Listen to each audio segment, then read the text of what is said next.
Shalom Aleichem, bonjour à tous. Parashat Kitissa.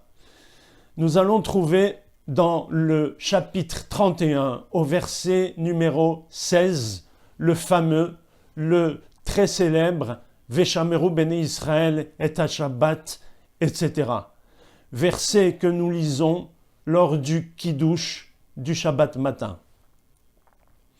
Le Shabbat, c'est un cadeau que Akadosh Baruch Hu a offert au Béné Israël. C'est ainsi que s'expriment nos sages à propos de cette mitzvah qui a été donnée avant même le don de la Torah.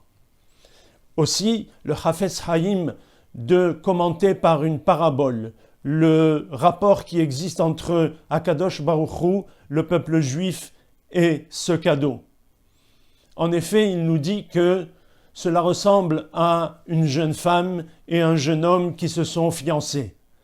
Évidemment, la jeune fille a eu droit à une bague de fiançailles, mais voilà qu'il y a des rumeurs qui courent comme quoi les fiançailles sont rompues.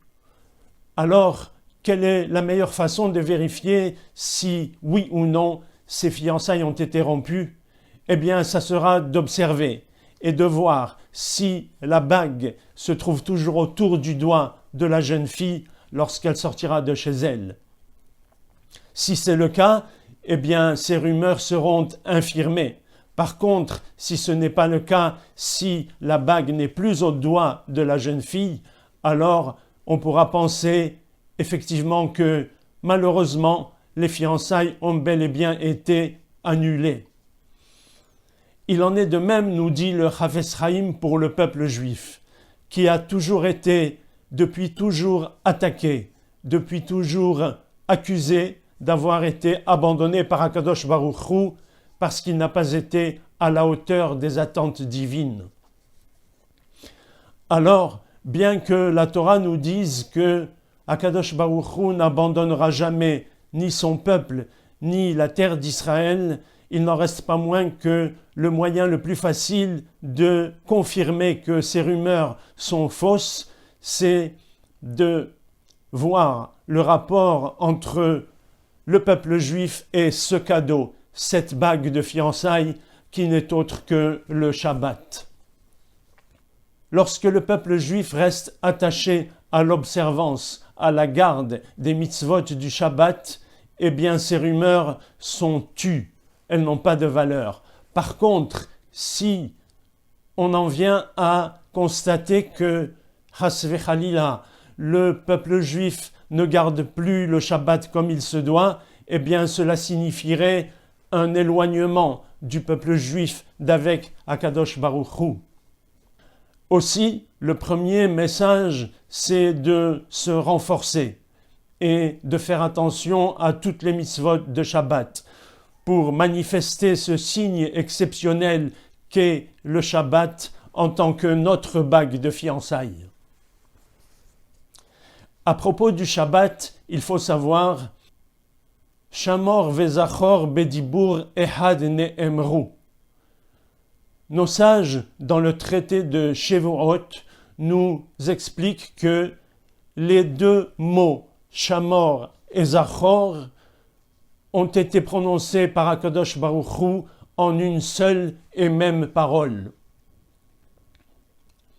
En effet, les 10 commandements ont été rappelés à 2 reprises dans la Torah.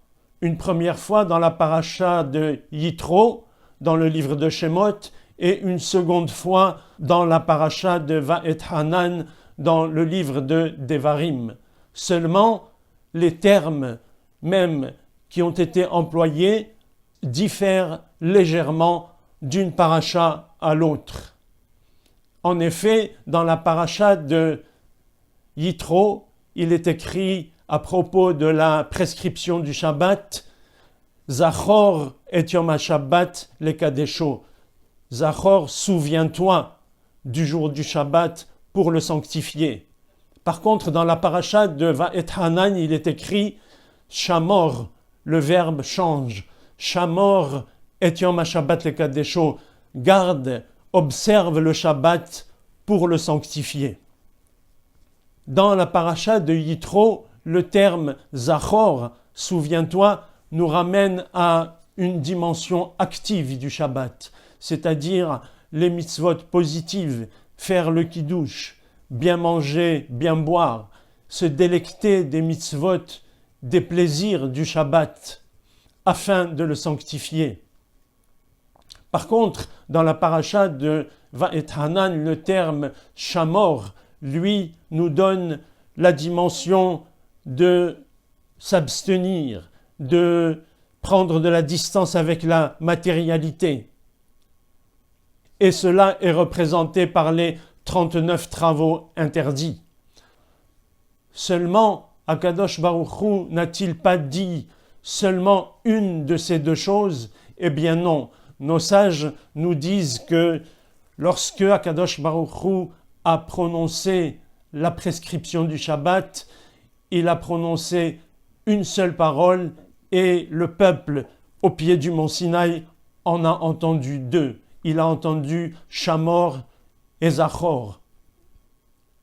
Alors cela nous précise pourquoi il y a deux dimensions dans le Shabbat.